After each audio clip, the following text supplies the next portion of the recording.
Ijo tahu Ijo kesurupan, Ijo lihat diri Ijo dan Ijo lihat makhluknya tersebut.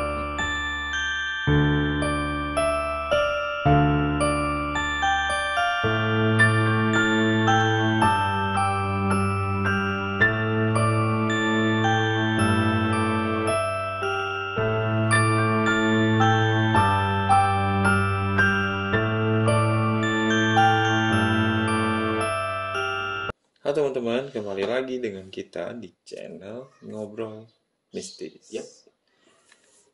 Di episode kali ini kita akan bercerita tentang beberapa pertanyaan yang nanya ke kita, masuk ke email kita tentang kesurupan.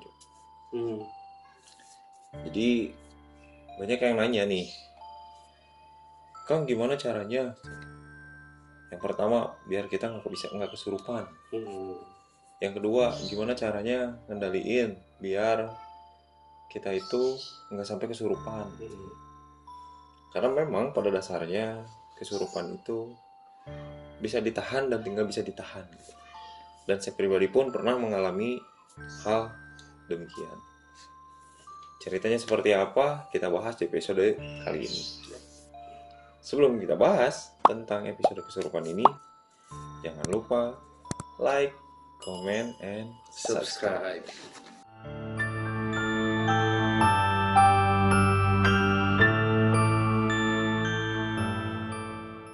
Nah, teman-teman, sebelum saya bercerita kepada kalian, saya tidak akan pernah bosan mengingatkan kalian bahwa jangan pernah tonton video ini sendirian. Karena bisa jadi sosok yang sedang kita ceritakan hadir di samping kalian. Oke, sekarang kita bahas tentang kesurupan. Tadi saya bilang bahwa kesurupan ini ada yang bisa dikendalikan, ada yang tidak bisa dikendalikan. Terus kesurupan ini ada yang bisa disengaja. Untuk proses mediasi kita cari informasi, gali tentang apa yang sedang kita cari informasinya, serta ada yang nggak sengaja juga. Kita bahas dari yang ringan dulu. Yang kesurupan, gimana caranya Kang biar nggak kesurupan katanya gitu. Nah, kalau dari saya pribadi, ketika kalian bukan hanya sedang berada di tempat yang angker, di rumah atau di kantor atau di tempat main gitu, tempat nongkrong gitu, sebisa mungkin sih jangan pernah kalian melamun, apalagi memikirkan hal-hal yang jauh di luar nalar gitu. Jadi jangan ngelamun lah gitu, pikiran kalian itu jangan pernah kosong gitu, karena ya ibarat ada tempat kosong, nggak ada yang punya, ya dimasukin otomatis gitu. Tapi kan ketika kita sedang pikiran tuh nggak kosong, ya mungkin agak sedikit susah buat mereka juga untuk masuk gitu. Nah terus yang tadi saya bilang, ini bisa terjadi secara sengaja. Nah, terjadi secara sengaja ketika kita waktu itu lagi penelusuran kan. Jadi kita ingin mencari informasi tentang apa yang terjadi di tempat tersebut gitu. Tapi bukan gara-gara kita iseng kan. Bukan kita iseng gitu gara-gara yuk coba yuk di sini ada apa, terus nggak kayak gitu juga gitu. Karena ada beberapa mengalami gangguan kan, kayak misalnya si anaknya nangis terus gitu kan. Terus yang terakhir yang kemarin itu di rumahnya tuh kayak bikin panas gitu, ke kondisi keluarganya juga jadi panas dan segala macamnya itu gitu. Nah di situ kan kita harus cari informasi apa sih sebenarnya yang mereka mau itu gitu. Kan nggak bisa ngasal juga. Iya, main ambil. Nggak bisa ngasal juga gitu. Nah terus tentang kesurupan ini, ada yang bisa dikendalikan, ada yang enggak. Nah kita nggak bahas tentang yang nggak bisa, yang bisa dikendalikan dulu. Yang bisa dikendalikan dulu itu kayak kalau saya pribadi nih, nggak tahu kalau Ijo nih. Kalau saya dulu kerasa tuh masuk ke tangan Jo, ke jari, Ke sela-sela kuku. justru ke telapaknya, Oh, masuk ke telapaknya. Kayak kita tuh mau disuntik gitu. oh iya, iya. Tapi di situ waktu itu saya nggak ngerti kok bisa gitu, maksudnya ini tuh sakit apa gitu. Kalau misalnya kita kayak ketancap jarum, dicabut kan langsung hilang gitu. Memang efek sakitnya pasti kerasa gitu untuk beberapa menit ke depan. Tapi ini tuh nggak ada sama sekali gitu. Nah, yang akhirnya saya kemasukan dan itu loss. Jadi seolah tidur gitu, tidur Seolah tidur. Oh tidur, seolah tidur gitu, lama gitu. Itu berarti yang nggak bisa dikendalin ya? Nggak bisa dikendalikan. Nah, mungkin juga kenapa nggak bisa dikendalikan karena memang mungkin energi yang masuknya tuh gede gitu. Nggak bisa ketahan sama diri kita gitu. Jadi ngambil semua kesadaran kita ya? Ngambil semua kesadaran kita gitu. Nah, di situ tuh ya gitu, ngelos aja gitu. Ngelos, nggak tahu apa yang terjadi, ngomongin apa, gimana gitu dan segala macam. Itu tuh sama sekali kita nggak tahu gitu. Dan ketika si energinya udah keluar, si sosoknya udah keluar, nah kita tuh kayak bangun tidur aja gitu. Pasti bangun tidur. Kayak bangun tidur aja gitu. Dikerubutin orang, banyak yang zikir, banyak yang doa apa dan segala macam gitu. Nah, terus yang bisa dikendalikan itu, kayak hijau kalau bisa. Nah, hijau. Jadi gini, kalau yang bisa dikendalikan itu bisa jadi udah sering masuk pertama, udah sering masuk. Yang kedua, kita kenal betul dengan apa yang masuk ke dalam tubuh kita. Yang kesurupan itu kayak misalnya mungkin kodam kita atau leluhur kita. Itu bisa dikendalikan dengan kita. Jadi mereka makhluk-makhluk yang masuk ke dalam raga kita itu bukan mengambil seluruh kesadaran kita. Jadi kayak berbagi tempat di dalam sini loh, di dalam badan gitu. Gitu. Nah, jadi kalau seperti itu masih bisa dikendalikan sama kita kapan dia harus keluar dan kapan dia harus masuk, masih bisa dikendalikan sama kita. Nah gitu. Kalau untuknya nggak bisa dikendalikan kayak AA ya, kalau misalnya dari cerita AA tadi. Dan ini banyak yang banyak yang sebenarnya di luar sana gitu ya, kayak teman-teman Ijo juga sering nanya gini, kalau misalnya kesurupan itu sadar atau enggak, terus apakah benar gitu jadi si makhluknya itu masuk ke tubuh kita gitu.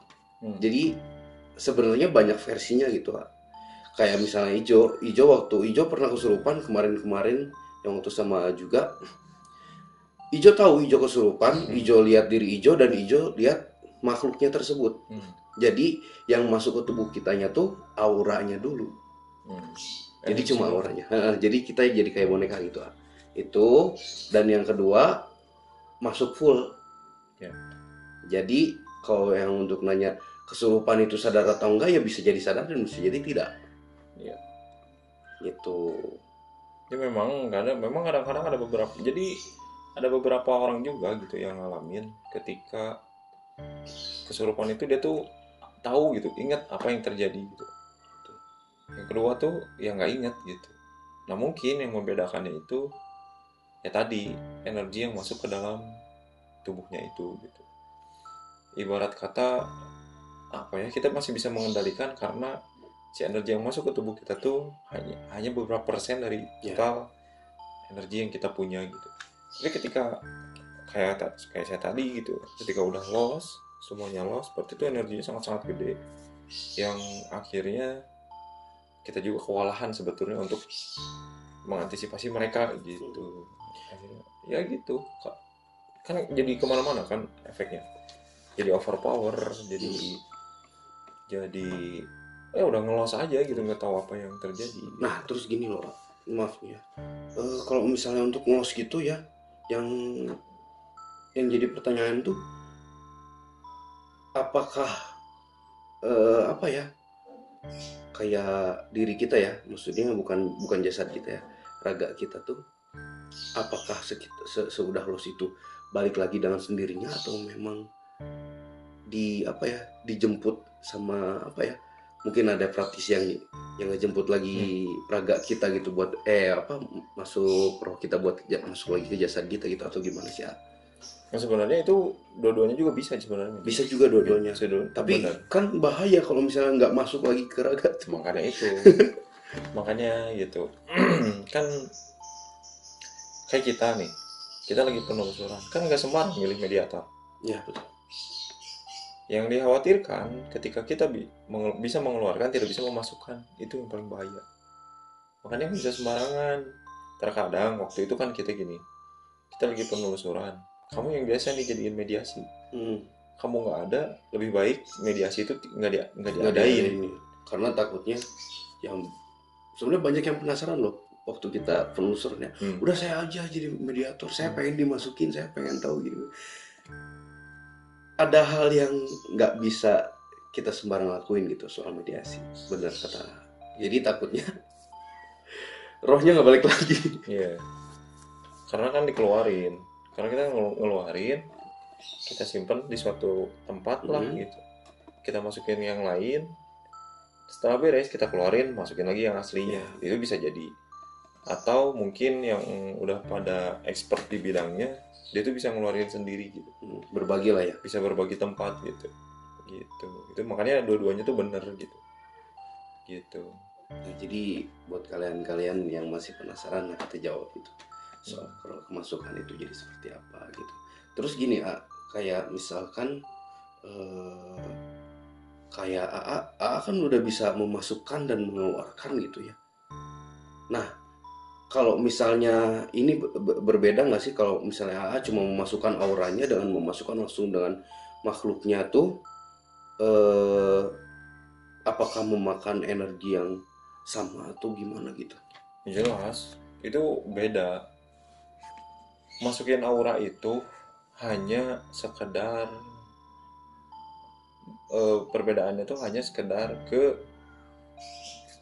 apa ya, kalau kayak cahaya diri, bukan cahaya diri, jadi kayak misalkan nih gitu, misalkan normal bayangannya ya. Bayangan kita normal nih kayak gini, kita masukin orang yang jelek, jadi orang-orang sekitar tuh ngeliatnya tuh kita tuh jadi jelek gitu. Kenapa sih dia tuh misalkan cemberut aja gitu, kenapa sih dia tuh kalau bahasa Sundanya mana sih bawa duai gitu, apa dan segala macam, cemberut terus ya.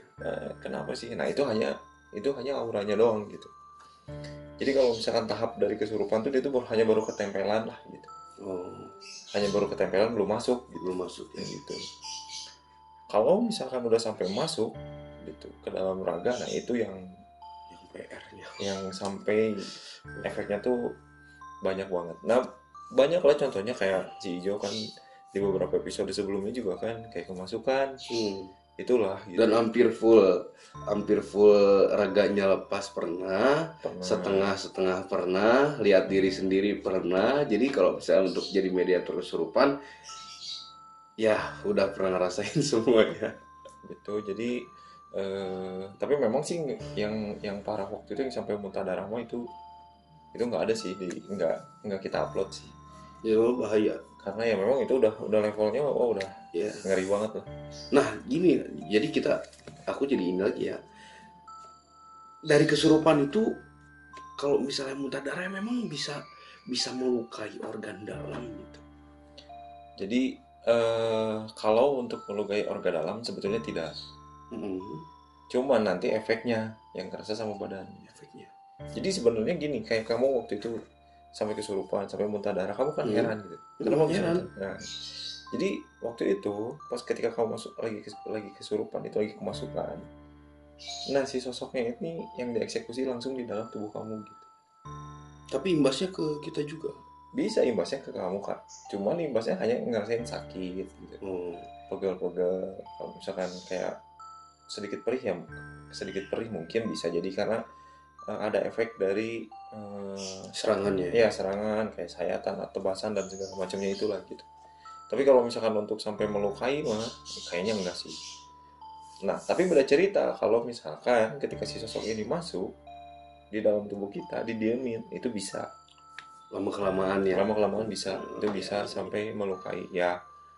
Itu kan jadi nyambungnya ke arah kayak yang santet itu. Perbedaan antara santet dengan pelet. Ya awalnya juga kemasukan ya kalau Awalnya kan santet. kemasukan, Iya benar. cuman dia tuh nggak sadar gitu, Nggak sadar. dia dimasukin sama orang, cuman dia tuh sampai nggak ngelos gitu Hmm.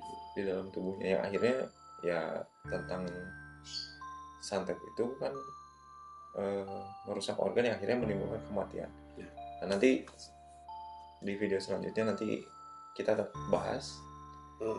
So masih ada beberapa lagi yang harus kita bahas. Ya, nanti di episode berikutnya nanti kita coba bahas tentang kenapa sih bisa merusak organ dalam gitu. Nah, jadi gitu Jo. Jadi kesurupan ini tuh kayak gitu.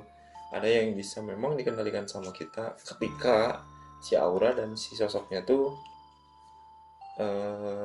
levelnya tuh jauh dengan kita gitu. Jadi kita bisa mengcover lah gitu.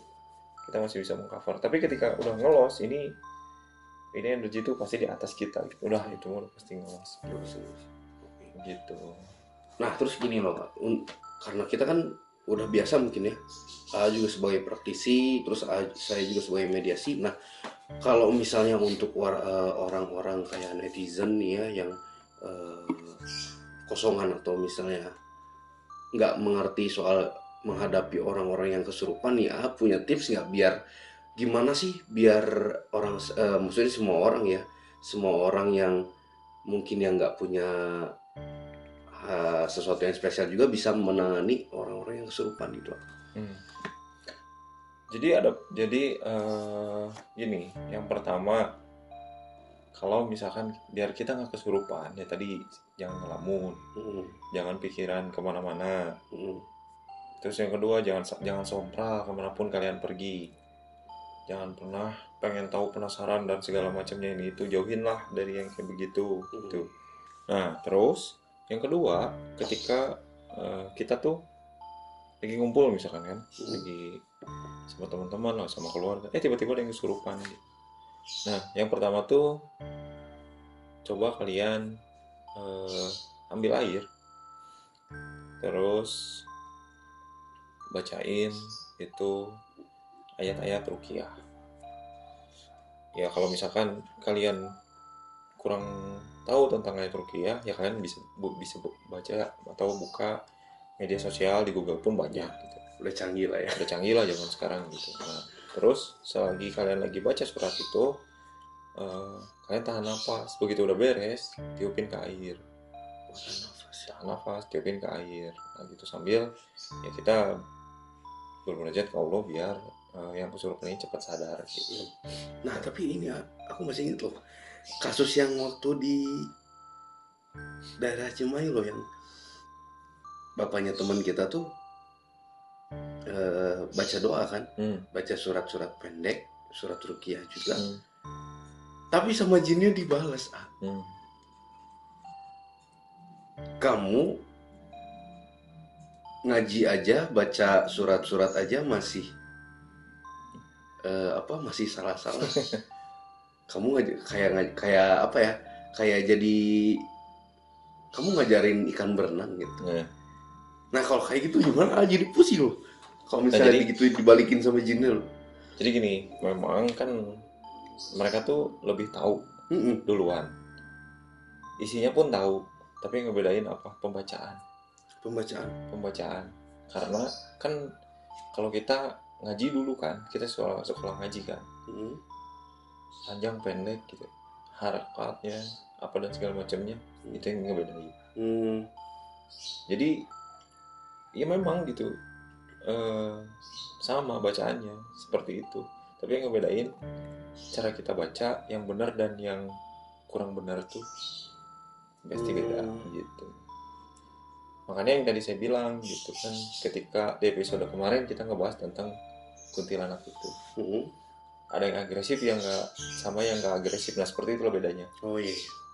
Gitu, yang agresif tuh kayak gitu pasti pas begitu kita bacain ayat ruqyah, ngapain kamu begini, saya juga hafal dan segala macam. Itulah itu perbedaan antara yang agresif dan yang nggak agresif gitu.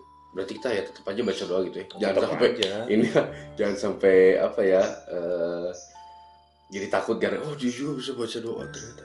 Tetap aja baca terusin sampai beres ya, sambil kita berharap pertolongan Allah segera datang gitu aja gitu. Terus apa lagi ya kalau misalnya terus ini kan karena untuk menghindari ini ya, kalau misalnya nggak sengaja nih ya, kayak banyak nih ya orang-orang yang karena sompral terus ya bilangnya kemana aja, terus dia diikutin, itu udah masuk kesurupan atau misalnya masih apa ya, kita sadar nih kalau kita udah ada yang nggak enak gitu ya. Itu udah masuk kesurupan atau gimana? Belum sih, memang itu Belum. memang tahap awal. Oh, tahap awal. Tahap awal. Jadi yang ketempelan itulah gitu, ketempelan itu kan jadi ibarat kata ya hanya sebatas ngikutin baru nempel gitu, belum masuk gitu. Makanya rasanya pun beda gitu. Masih ini berjibaku dengan diri sendiri ya. Makanya lebih enak sebetulnya begitu. Jadi ketika kalian ngerasa, aduh ini udah gak ada yang beres nih sama badan apa dan segala macam, ya cobalah langsung aja lakuin. Kalian wudhu, terus kalau yang misalkan suka sholat ya kalian sholat hajat, sholat sunat 2 rakaat. Setelah itu baca ayat-ayat ruqyah kayak ya Al-Baqarah dibaca, ayat kursinya dibaca gitu. Terus Al-Ikhlasnya dibaca, Qulhunya dibaca, dan lain-lainnya itu gitu, silakan kalian baca. Makanya bersyukur ketika misalkan kalian itu termasuk orang-orang yang bisa merasakan ini kayaknya ada yang gak bener nih sama saya gitu. Sebelum terjadi kalian clear lah sendiri gitu. Karena kan ya kita nggak tahu kapan waktunya, tempatnya di mana dan segala macamnya kita nggak tahu. Nah gitu. Ini terakhir nih dari aku ya, maaf. Untuk membedakan orang yang kesurupan dengan yang pura-pura kesurupan itu gimana? Ini memang sih tipis sebetulnya. Terus ini harus memang perlu kejelian kita sebagai praktisi ya. Ya, praktisi udah langsung tahu sih. Ini kalau orang awam ya. Ya gitu. Jadi yang paling dasar kita bisa ngebedain orang yang kesurupan atau orang yang mempunyai tingkat apa ya, stres yang luar biasa. Ya, kita bilang abnormal gitu. Ketika orang yang kesurupan itu dia otomatis pasti 100% berubah dari diri yang sebenarnya. Dia pasti berubah. Nah, berubahnya tuh dari, kalau misalkan memang sih yang kesurupan kan beda-beda. Ada yang dari cara ngomongnya beda, dari suaranya yang berbeda, terus dari tingkahnya juga yang beda gitu. Itu tuh udah pasti berubah total gitu. Karena yang ada di dalam dirinya dia tuh ya bukan dia gitu kan. Gimana bisa sama gitu ketika di dalam dirinya tuh kan bukan dia gitu. Itu pasti jelas berubah. Nah, kalau yang pura-pura kesurupan gimana? Yang pura-pura kesurupan ya begitu gitu kan. Masih sama aja gitu, walaupun memang egonya tinggi. Ya, egonya tinggi, gitu, tapi masih ada potongan-potongan sikap atau perilakunya kan berarti ya. Pasti sama. Iya.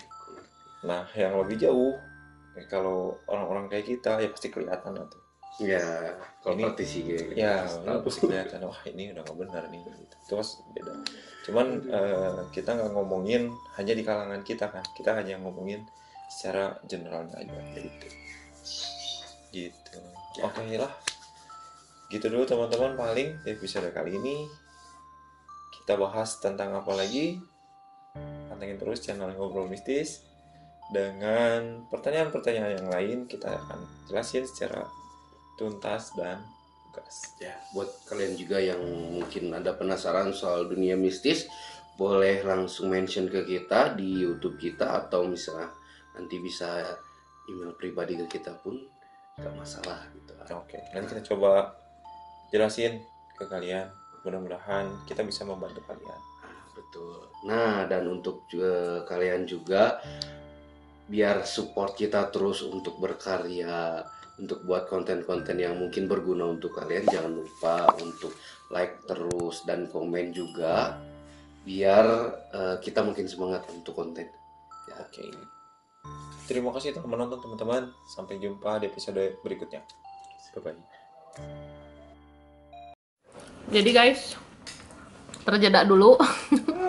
Karena ada apa? Ada terlalu berat. Jadi kita makan dulu. Tuh, kedengeran. Kenceng banget ya sih. Tahu bulat. Jadi pengen. Beli yuk. Lagi.